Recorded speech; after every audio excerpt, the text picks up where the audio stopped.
judging bears, field judging bears. So I'm just going to go straight there because it makes sense. Let's pull up this article. So this article, I will link to it in the course materials. It's at pursuitwithcliff.com/field judging black bear. Go check it out. I wrote this a few years back. I wrote it when I was primed up on field judging bears. I was guiding like 15 spring bear hunts a year, and it was in a bunch in the fall too. So what I would say about this is I get into the nitty gritty in this article. I talk about, how bear skulls are measured, how hides are properly measured, all of that stuff. None of this matters all that much if you're not necessarily out there trying to get the biggest bear in the world, right? And that's going to be the majority of the audience, right? You don't really care. You just want to kill a bear. You want to do the whole experience. So I think in that case, we're really looking at a binary outcome. Is this bear big enough to shoot or not? And really, for most folks, that is the idea is just, hey, is this a tiny bear? Am I going to shoot a bear that I'm just embarrassed to have shot, right? Like a pillow bear. All you're going to be able to do is make a little pillow out of it, right? And that's the primary goal of a big part of folks out there bear hunting.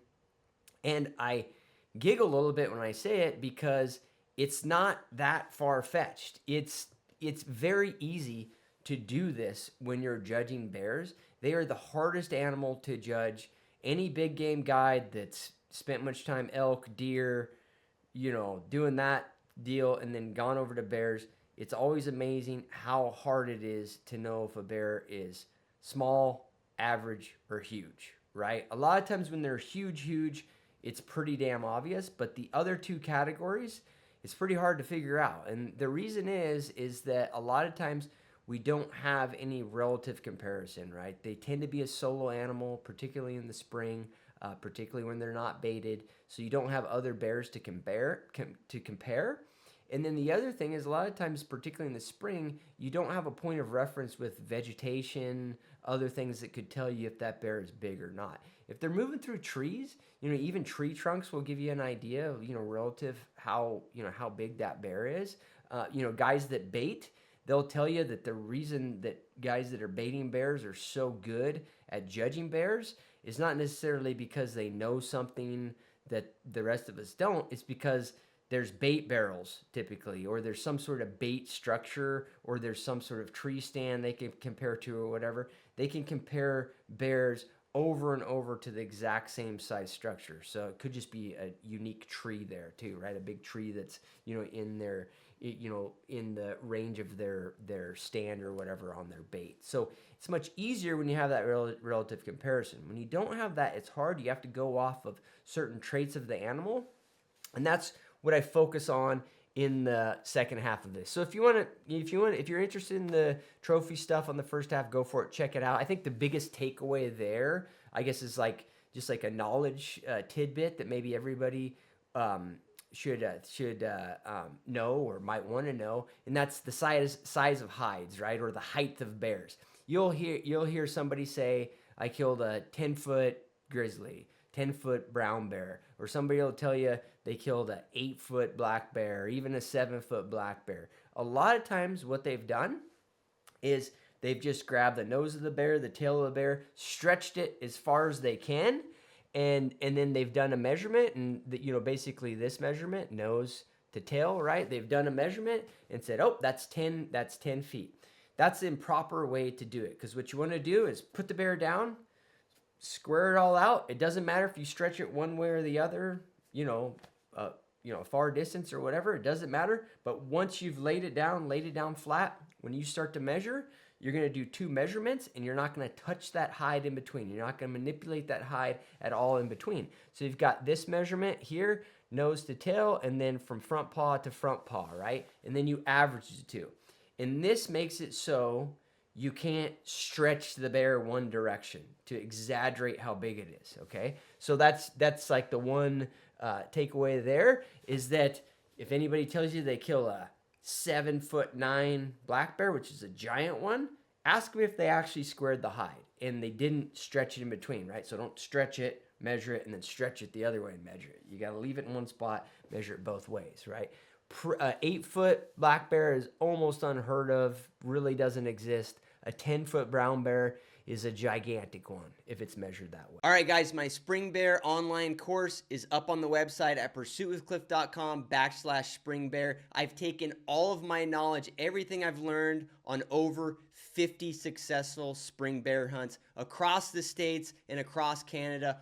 All of that I've shoved into this course. Right now, there's already 6 or 7 hours up, and I'm going to continually improve this course. Once you sign up, you'll have access forever.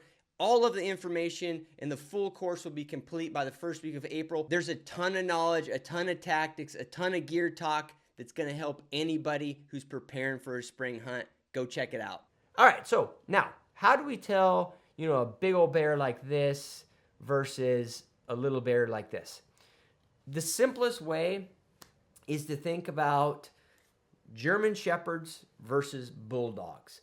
Those are the traits, the facial traits, the physical upper body traits that you're looking at when you're trying to decide if this is a big bear versus a small bear. And then to some extent there's some interplay with a couple traits I'll get into that'll help you identify the sex of the bear, sow versus boar. So generally smaller bears, they're going to have that German Shepherd kind of look, right? So we got a thinner facial structure, a little more feminine structure. The nose makes more of the head, or is a bigger proportion of the head, and their ears look big relative to the size of their head. So this is a perfect example.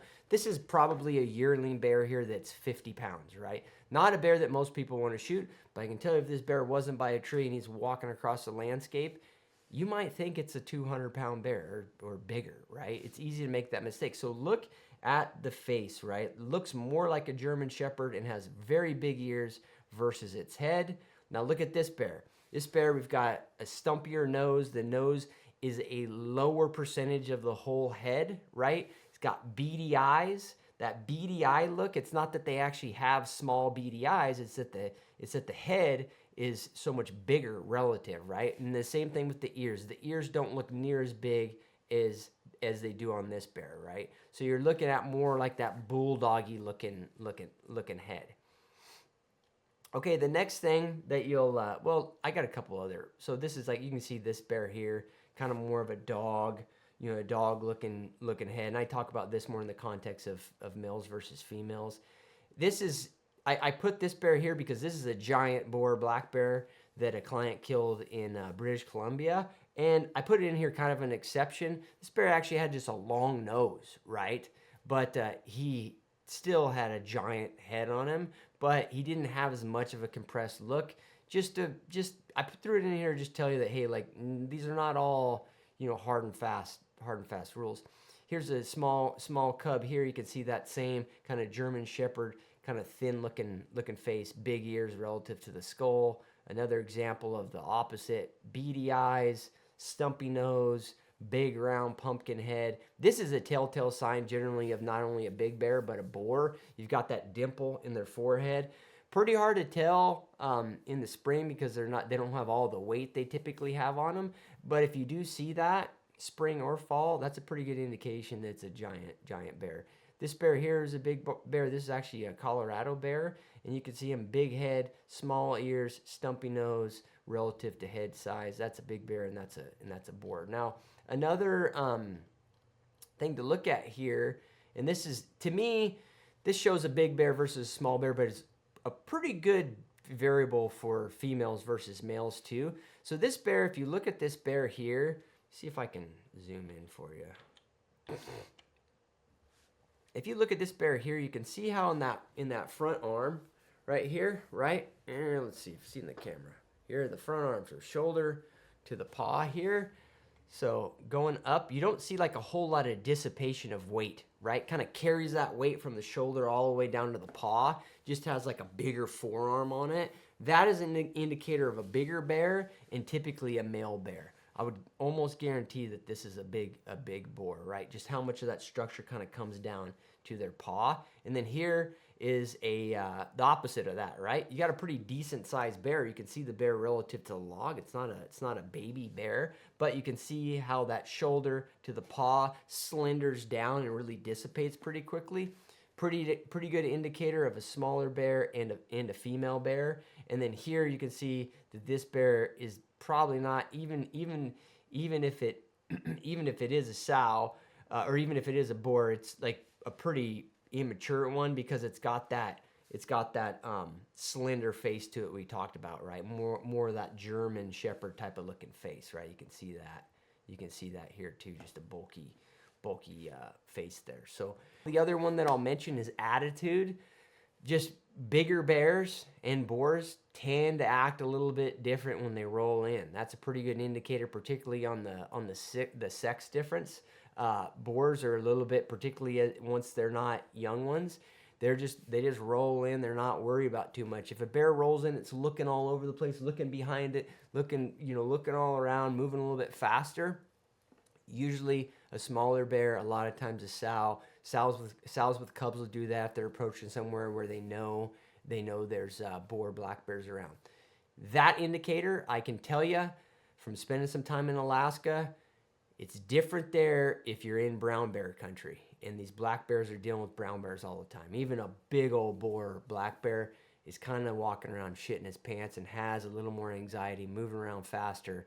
I've been there in the fall on blueberry patches that were getting hit by brown bears and black bears, and big black bears are still running around all the time with their head on a swivel. So anyways, guys, that is judging bears.